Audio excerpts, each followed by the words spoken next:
हिंजुली विधानसभा आसन पर प्रार्थीपत्र दाखल करिसेंती बीजेडी सुप्रीमो नवीन पट्टनायक आज नामांकन दाखल करेंगे ब्रह्मपुर लोकसभा प्रार्थी चंद्रशेखर साहू निर्वाचन पाखाइबा सहित गंजाम जिला बीजेडी शिविर में उष्म हेलाणी राजनीति तेज अधिक सूचना जिबा आम दक्षिण ओडिशा मुख्य प्रकाश पट्टनायक पाखक प्रकाश निर्वाचन पर वर्तमान गंजाम जिला राजनीति चलचंचल रही बीजेडी कर्मी खूब जोश रे अछंती से जोश आज प्रतिफलित हेब चंद्रशेखर साहू नॉमिनेशन फाइल करने को जीवे आज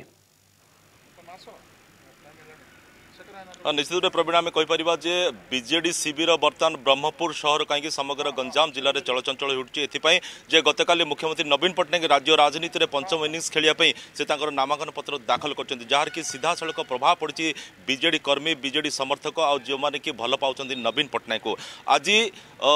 आज दिन जो अच्छी नामांकन पत्र दाखल करेंगे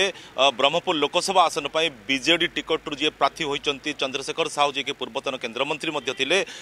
समर्थक मैंने पहुंची सारी बीजेडी शिविर में एठर गोटे विराट पटुआर से जी छत्रपुर अभिमुखे छत्रपुर नामांकन पत्र दाखल करेंगे तो पूरा प्रक्रिया आज कौन विशेषकर आम प्रथम प्रार्थी यापर जो मैंने भल पाँच कर्मी कहतु कि समर्थक पचर कौन कह आज्ञा गतकाली गोटे सुंदर परिवेश मध्य मुख्यमंत्री नवीन पट्टनायक नामांकन पत्र दाखल कले आज आप नामांकन पत्र दाखल करने जाऊँच पूरा प्रक्रिया केमी कौन रज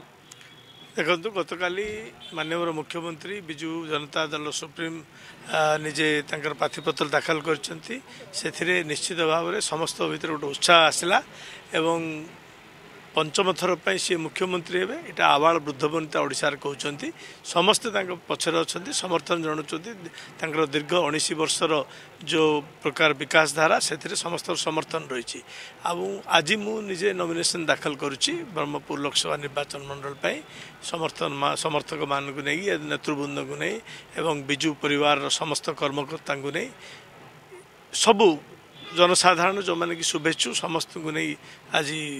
मोर नामांकन पत्र दाखल छतरपुर रे एवं नामांकन पत्र दाखल होगा पर आमर जो स्ट्रेटेजी रही जो प्रकार निर्वाचन परिचालना केमती हम गोटे कथा आप रखा चाहूँ गोटे कथा जानापी चाहूँगी जे जदियो गंजाम जिला को बीजेडी गड़ बोली कहुच्छी कारण गत निर्वाचन कथा कहतु 2009 निर्वाचन कथा कहतु ये समस्त विधानसभा आसन कथा कहतु कि लोकसभा आसन कथा कहतु 2टी 13टी तो सबुठी बीजेडी दखल करथिला तो वर्तमान गोटे चर्चा चलुची जे भोट व्यवधान कार अधिका वृद्धि पाइब ताकू नहीं आप कौन कहे कहीं सेपटे कांग्रेस दाबीदार होची सेपटे बीजेपी निजक प्रस्तुत करुच्ची बीजेपी दाबीदार होची सी बर्तमान आउ एक शक्ति रूपे मुंड टेकुची तो आप कौन रही प्रतिक्रिया देखु राजनीति रे तो सबू राजनीतिक दल अधिकार अच्छी गणतंत्र से निजर दाबी करेंगे और निजर कथा कहे निजर कार्यक्रम करेंगे समस्त अधिकार अच्छी किंतु आजिका दिन में आपड़ जानते समस्ते जानते जे विजु जनता दलर जो समर्थन जो भाव में लोकप्रियता जो भाव में लोकों भीतर विश्वासवास नहीं पार्टी ता सहित दुईटा जाक दल कांग्रेस नुहे कि बीजेपी नुहे किए हेले टक्कर देवा अवस्था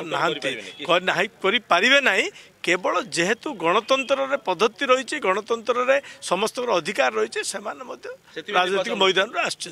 निर्वाचन लड़े और लोक विश्वास भाजन होगा चेष्टा करेंगे किंतु आजिका दिन में नवीन पट्टनायक जो इमेज केवल गोटे कथा ओडिशा रे समस्त पाखे विजु जनता दल नवीन पट्टनायक शंख चिन्ह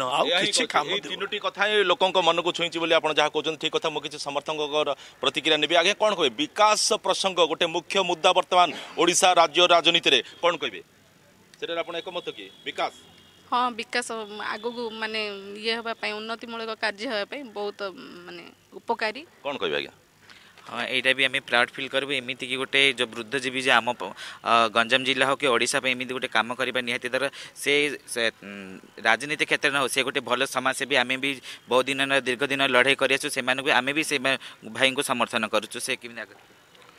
निश्चित रूपे विकास रथ चली ओडिशा आज दीर्घ 20 जो रास्तार पहुँची आहरी आगू अग्रगति हम नवीन प्रतिक्रिया कौन रोचे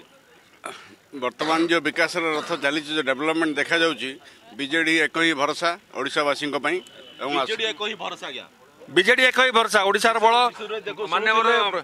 विजु जनता दल शुणुते प्रवीण ये थिला साधारण लोकंकर प्रतिक्रिया ये थिला प्रार्थी प्रतिक्रिया जी कि आज ब्रह्मपुर लोकसभा आसन पर नामांकन पत्र दाखल कर धन्यवाद।